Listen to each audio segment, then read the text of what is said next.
Meu padrasto era muito de Deus. Era? Então, meu padrasto também levou minha mãe para as coisas de Deus.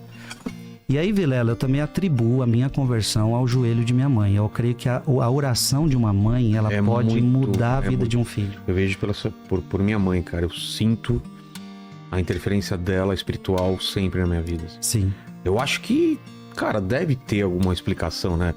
De mãe, eu acho que vai direto, né? A oração, não é possível, cara. Ela que tem o maior elo com você, né? É, né? Ela te carregou 9 meses no ventre, Vilela.